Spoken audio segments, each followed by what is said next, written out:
Thomas the Tank Engine was feeling bright and cheerful. It was a splendid day.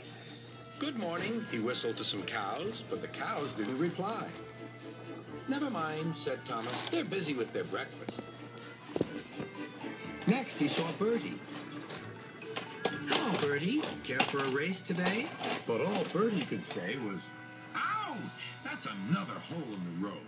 "I'm sorry, Bertie," smiled Thomas. Thomas was still in good spirits when Bertie arrived at the next station.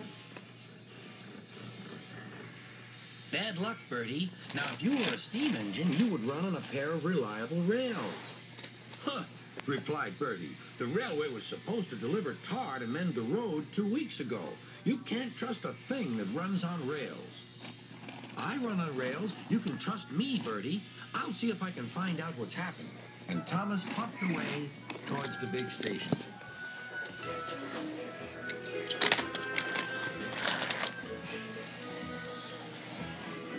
James was snorting about in the yard. "It's too bad," he grumbled. "Percy goes to work at the harbor, and I do his job. Here, there, and everywhere." "Take that!" "Oh," groaned the freight cars. "Just you wait. We'll show you." Gordon laughed. "I'll tell you what, James. If you pretended to be ill everywhere, you couldn't shunt freight cars here or go to the quarry there, could you?"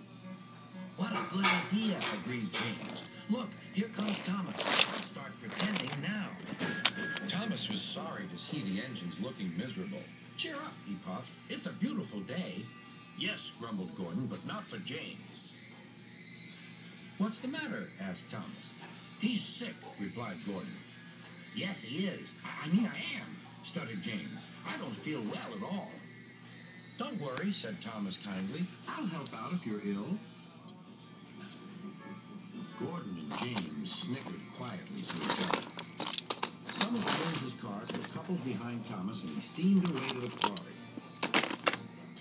But the cars were still crossed. "We couldn't pay James back for bumping us, so we'll play tricks on Thomas instead. One engine is as good as another." But Thomas didn't hear them. He collected all the stone from the quarry and set off back to the junction.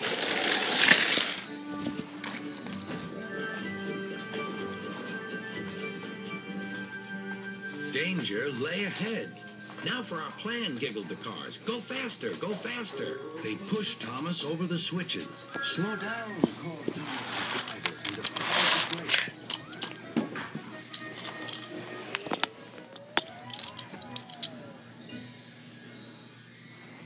Poor Thomas stood dazed and surprised in a muddy pond as a toad eyed him suspiciously.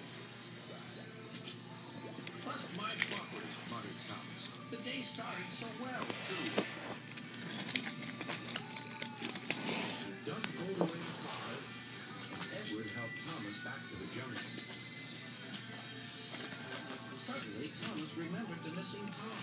He told Edward all about it. "That's strange," said Edward. "A car full of tar has been left at my station. That must be it. Driver will make sure it gets to Bertie now."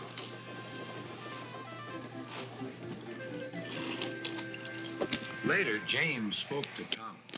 "Sorry about your accident," he muttered, "and so is Gordon. We didn't mean to get you into trouble." "No, indeed," spluttered Gordon. "A mere misunderstanding, Thomas. All's well that ends well." Just then, Bertie arrived. He looked much more cheerful. "My road's being mended now." "Oh, I am glad," replied Thomas. "Thanks for all you did," added Bertie. "Now I know I can trust an engine, especially if his name is Thomas." Gordon and James puffed silently away to the shed. But Thomas still had company. "Well, well," he sighed. "What a day for surprises." The toad, who was looking forward to a ride home, noisily agreed.